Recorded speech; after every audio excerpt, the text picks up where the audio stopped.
Fall is upon us, and so it is time to talk about some classic books that are perfect to read if you want all the fall vibes.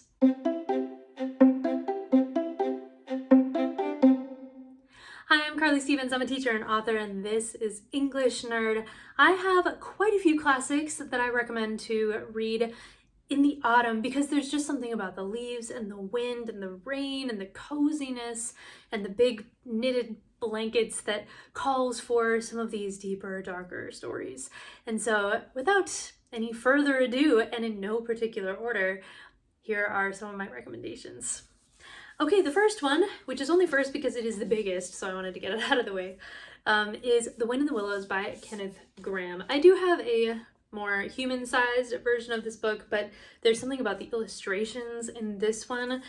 This one's illustrated by Inga Moore that just are the most utterly charming I have ever seen in my life. So it's cozy. There is a lot of just sweetness. Look at this. Look how fallish that is. I can't get over it. So if you have not read Wind in the Willows, I don't care who you are, how old you are, check it out. You will not be disappointed. Okay, next is another book that is generally considered to be for younger readers. Not all the books in my list will be like that, but Anne of Green Gables by Lucy Maud Montgomery is obviously a wonderful classic about the magic and beauty of life. And Anne loves Octobers, so it's another lovely read to sink into on an autumn day.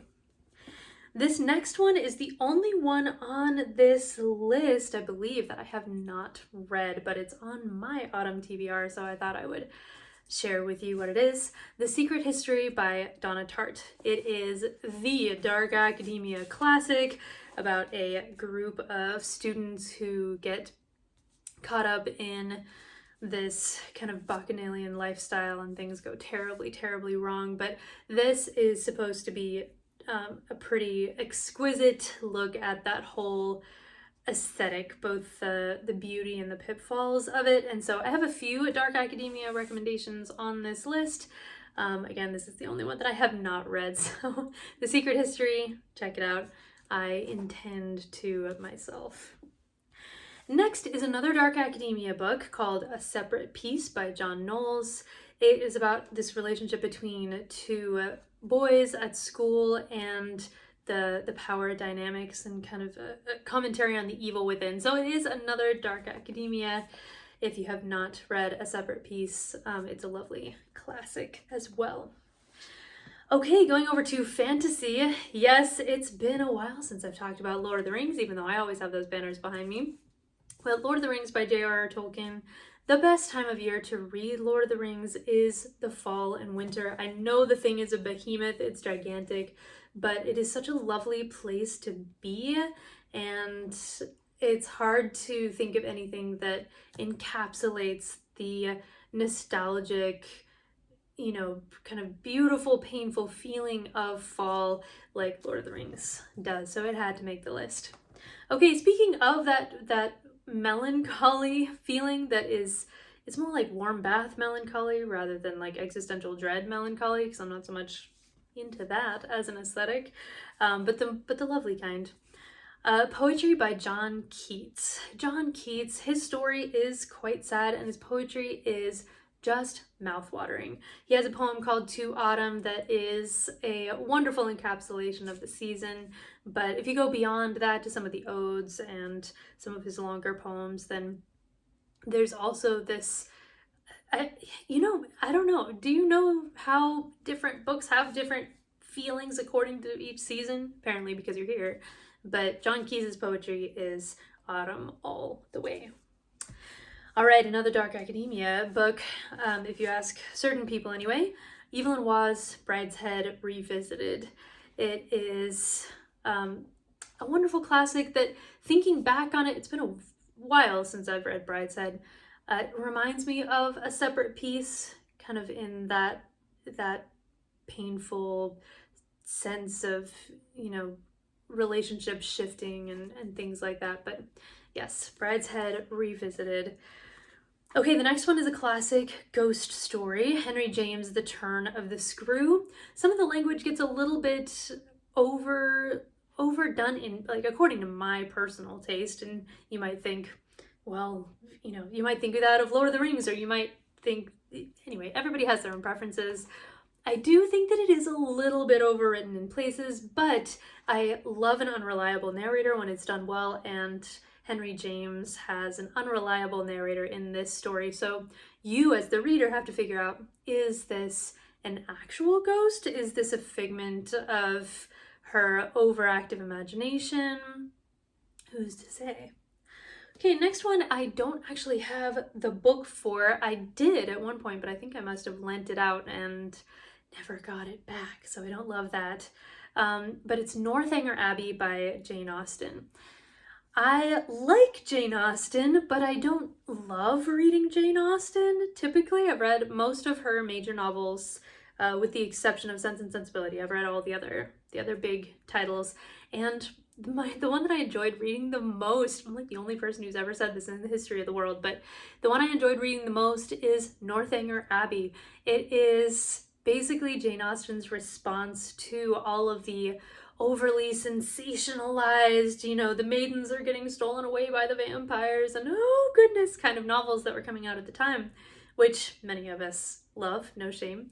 But I really appreciate that her main character is someone who enjoys reading that kind of thing, and so it's what happens when your imagination gets carried away, and she stays in this place called Northanger Abbey, and she thinks that it's almost like this haunted house with secrets and things like that. So it's really fun. It is a period piece, if you will, with those kind of spooky vibes, but it's not particularly spooky. I just think it's a nice middle ground for people who enjoy that kind of thing. Okay, this next one is also on my list to read, hopefully this fall, but I have so many books, it's hard to say.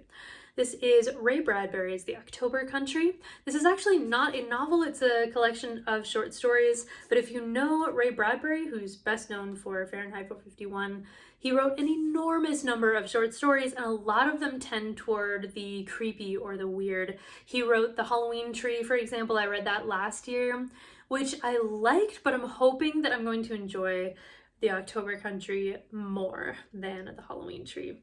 So I have high hopes for this one. I figure it's going to be a mixed bag. Some of these will be really strange and I might not like them, but then other ones I'm hoping are just that sweet fall spot. So yes, Ray Bradbury's October Country.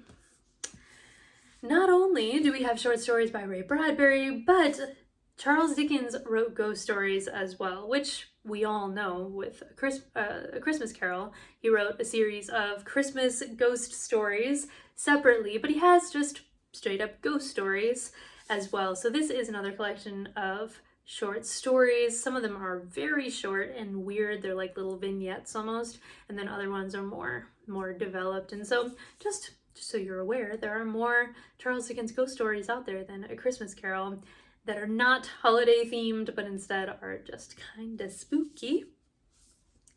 Next up is The Picture of Dorian Gray. A lot of people put this in the dark academia category, not because it takes place in a school, so it does miss some of those tropes that are part of the genre, but the vibes, as the people say, are immaculate. Picture of Dorian Gray by Oscar Wilde is so creepy and dark and fog-ridden, and there's this longing for beauty that will never stay, and it has a twist ending. It's really fun. It's the only novel that Oscar Wilde ever wrote, and it's very different from his funny plays.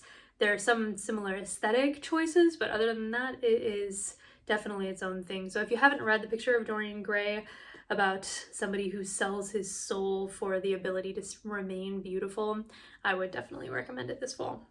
And then last, we're gonna go really typical, and that is, dun dun dun, Edgar Allan Poe.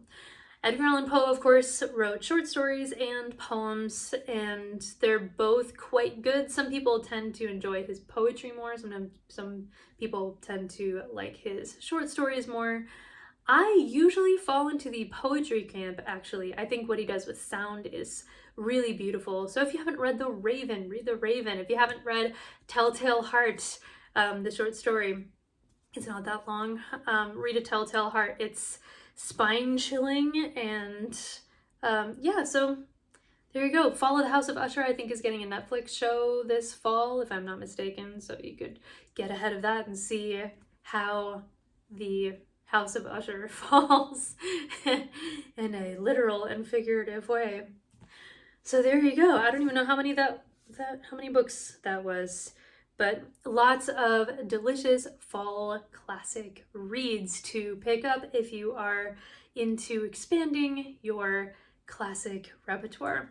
And don't forget, Laertes, a Hamlet retelling, is available now as well. It is not a classic, although it's based on one. It's on its way, right? It is available everywhere in ebook, paperback, hardcover, and soon Barnes & Noble special edition. That's this. Typically the cover is black. Barnes & Noble special edition is the white one. This one has illustrations, it has some bonus material, and it has really great autumn vibes as well, if that's what you're looking for. So I hope you enjoyed this list. Add any more that you think deserve to be on there down in the comments below, and I will see you next week. Bye.